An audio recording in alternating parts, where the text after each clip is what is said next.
ParadiZe isn't exactly what we were expecting. It's overrun by the undead, and that kinda makes it more fun.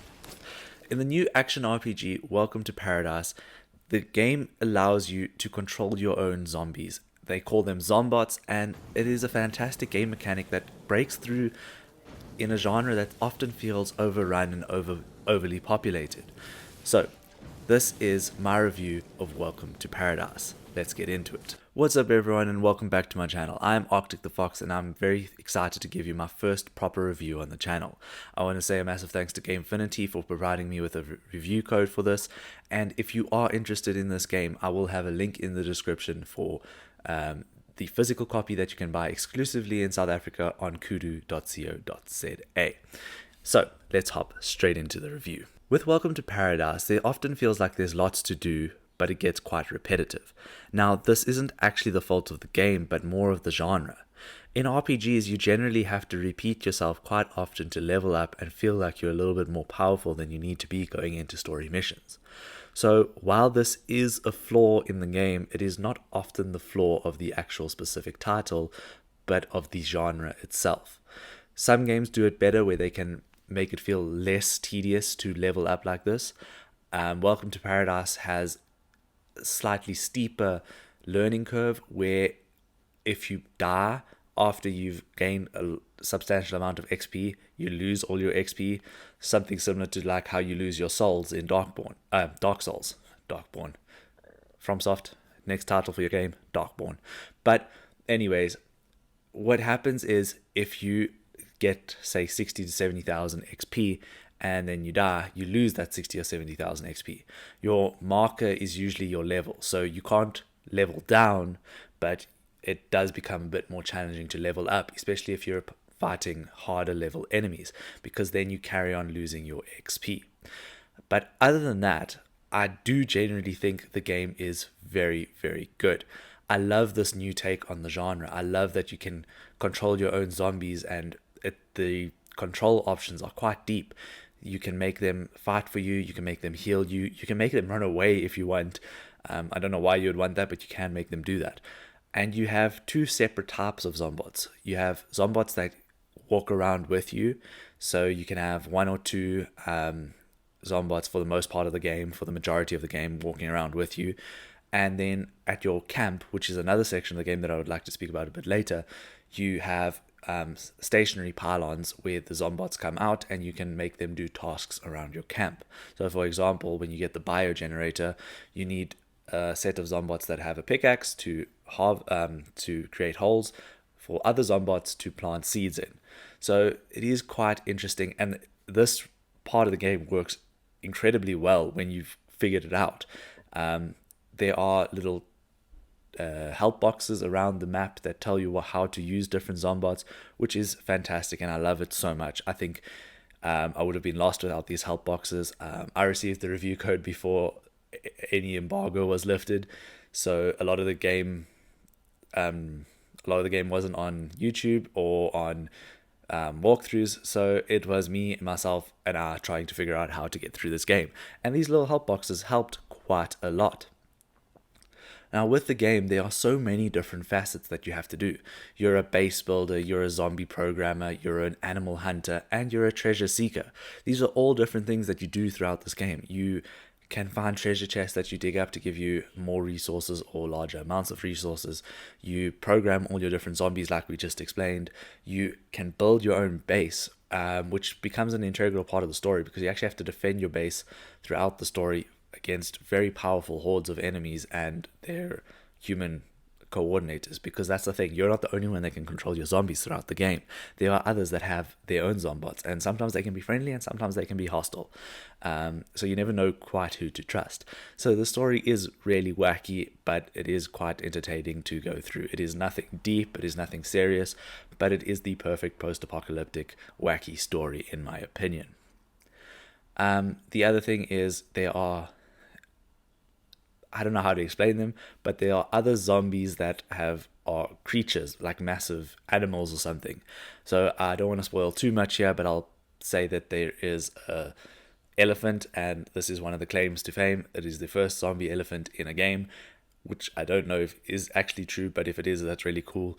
And you do this quite early on in the game, and you fight this zombie elephant, and it is quite a challenge, but it is really fun to do. Yeah, so without the challenge reward system, there is quite a few things that feel like they're falling flat. You need to know that sometimes you are going to have to take a much bigger risk than you want to, and that sometimes it might not work out. And I often found that I was looking at my XP counter, and that made me feel like every time I lost my XP or died, I was going backwards or progressing less. But that's not actually the case. You don't actually have to worry about that. You can make up that XP relatively quickly, especially if you go to a higher level and just go into the beginning parts of it, kill a few zombies, and run away. And then you level up like that. So the challenge is quite good. So it almost perfectly balances risk and reward. The story is quirky and wacky and perfect for a post-apocalyptic game. And yeah, there's often lots to do, but it can feel repetitive. There's one thing that I haven't spoken about, and that is because it's probably my favorite part, and the part that also sort of has the biggest irritation for me, but it's not because of the game, it is again because of the genre. So for those of you who don't know, this is a top-down isometric game where you don't control your person or your character as a third-person view or a first-person view, where you have control over the camera swinging like this. You have a fixed camera point, and you only moving with your left analog stick. And I love these type of games. If you do not like these type of games, you already know who you are. If you have tried these type of games before, you know you like them or you know you don't. So I'm one of those people that know I like them. I love games like Hades and Ultimate Alliance on the PlayStation 2. So this game spoke to me immediately as I saw gameplay. But with that comes the biggest problem in co-op. So this game has local co-op up to 2 players, which is fantastic. More games should still have this as an option, and 4-player co-op online. So for the beginning stages of the game, I played with my partner, and we played through about good 4 to 5 hours of this game in co-op. And it was amazing fun. We often died, but what happened is when one of us wanted to go this way and the other wanted to go this way, the camera doesn't expand or the split screen doesn't split because it's still one fixed screen. So you can't move in separate directions on the screen or in the gameplay, so you have to go in the same direction in the same place all the time. So say a horde of zombies are coming from this side and a horde of zombies are coming from this side, you both have to sort of meet in the middle and not go after your separate hordes, which can be a bit frustrating, but again, not the fault of the game or the developer, it is the fault of the genre. I think they could probably do something about this, but that's not up to me. Other than that though, co-op is probably the best way to play this. It is insane co-op couples chaos, and I love every second of it, besides obviously the camera thing. So if you are looking for a co-op game to play with your partner, I think this could really do it.